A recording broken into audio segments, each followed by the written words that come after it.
Let's meet in just a moment our speakers, but let me share a little bit of their bios.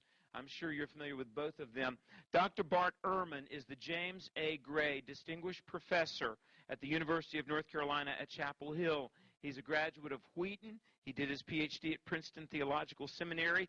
He has published extensively in the fields of New Testament and early Christianity.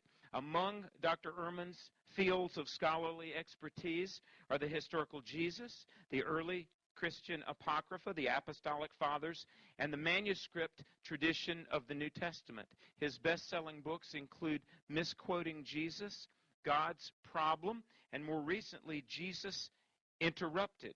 Winner of numerous university awards and grants, Professor Ehrman is the recipient of the 1993 Undergraduate Student Teaching Award, the 1994 Philip and Ruth Hedelman Prize for Artistic and Scholarly Achievement, and the Bowman and Gordon Gray Award for Excellence in Teaching. Historians have to have evidence. Well, what kind of evidence do they look for? The best kind of evidence when dealing with ancient periods is to find evidence that goes back to the time itself. If you had some contemporary eyewitnesses telling you how Simon Peter died, that would be brilliant.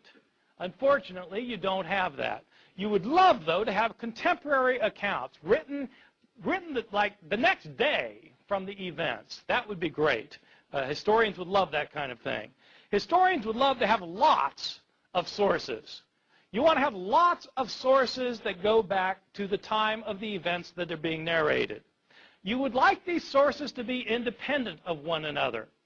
If you have 20 sources, but they all got their story from the same guy, then you don't have 20 sources, you have one source. You want 20 independent sources who all attest to the same event. Moreover, you want these independent sources to be consistent with one another. You don't want them to be contradicting each other all over the map. You want them to be agreeing with one another. So you want them to corroborate one another without collaborating with one another. Moreover, you want them to be unbiased toward the subject matter. You don't want them to be skewing things in light of their own self-interests, if you're an ancient historian trying to establish what probably happened in the past. What kind of sources do we have when it comes to the Gospels? The Gospels are our sources for knowing about the resurrection of Jesus. Are they the kind of sources that historians would want when trying to establish what probably happened in the past? I think the answer to that question is no. When were the Gospels written?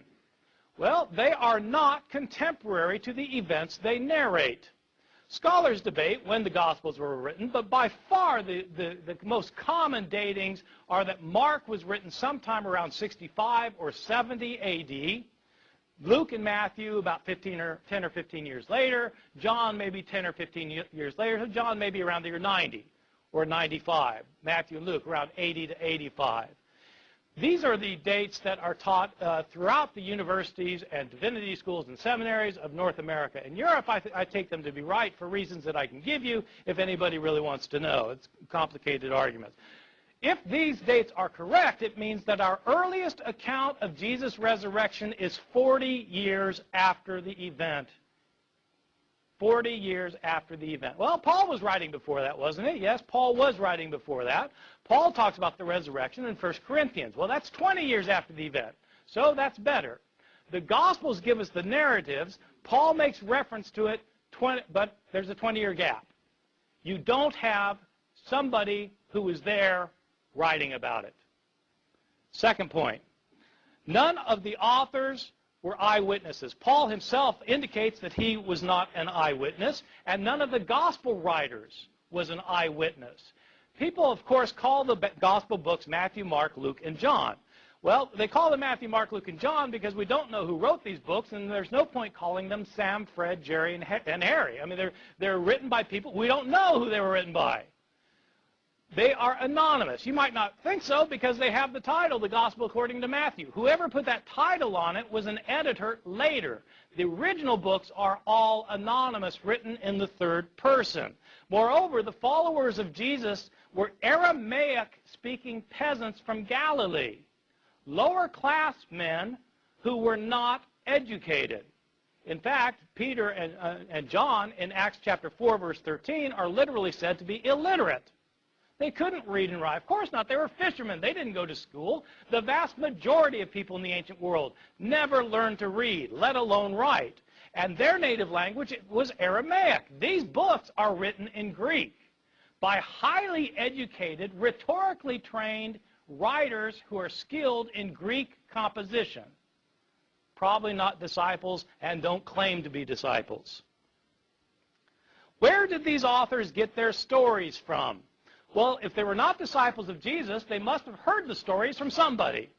Who heard the stories from somebody, who heard the stories from somebody, who heard them from somebody. Stories about Jesus, including his resurrection, had been in circulation year after year after year from the time that his disciples knew that he got killed and believed he got raised from the dead. They told stories to convert people. They improved the stories sometimes. They changed the stories sometimes. The stories got modified in the process of transmission over the course of decades before anybody wrote the stories down. These stories are based on oral reports that have been in circulation for decades. What happens to oral reports in circulation year after year, decade after decade? They get changed. What evidence do we have that the stories about Jesus' death and resurrection got changed? You can read the stories yourself. Simply read Mark's account of Jesus' death and then read John's account of Jesus' death and make a list of everything that happens in both and compare your lists. You will find that there are stunning differences. In fact, there are discrepancies. Let me give you just a list of very quick examples. What day did Jesus die on? That's a simple question. And luckily, we're told in both Mark and John. In Mark's gospel, we're told that Jesus died the day after the Passover meal was eaten in Jerusalem.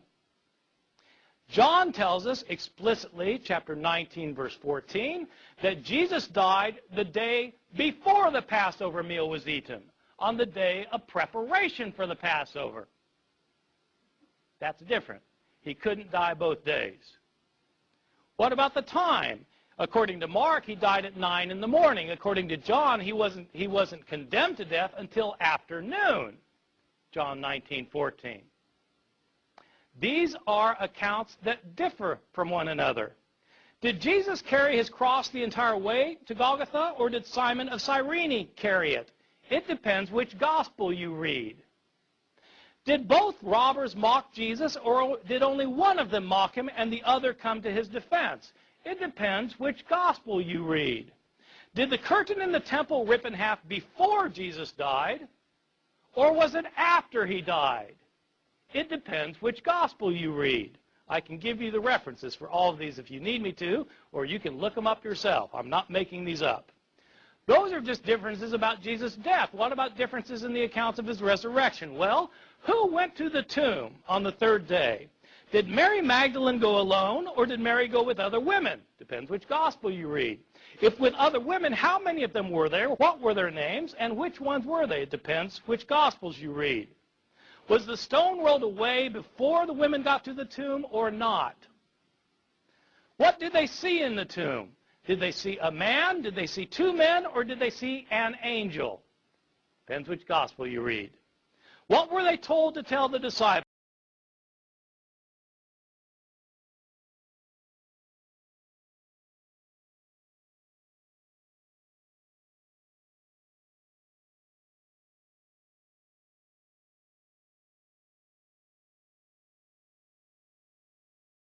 What were they told to tell the disciples? Were the disciples supposed to stay in Jerusalem to see Jesus, or were they supposed to go to Galilee? Depends which gospel you read. Did the women tell anybody, or were they silent about it? Depends which gospel you read. Did the disciples ever leave Jerusalem? Or did they never leave, or did they leave and go to Galilee? Depends which gospel you read. My conclusion, these are not reliable historical accounts. There are too many discrepancies. The accounts are based on oral traditions that have been in circulation for decades. Year after year, Christians tried to convert others by telling them stories to convince them that Jesus was raised from the dead, and they changed their stories while trying to convince people. These authors were not eyewitnesses. They're Greek-speaking Christians living many years after the fact. They're telling stories that Christians have been telling all these years. There was nobody there taking notes. Some of the stories were invented, many were changed. For this reason, these accounts are not as useful as historians would like as historical sources.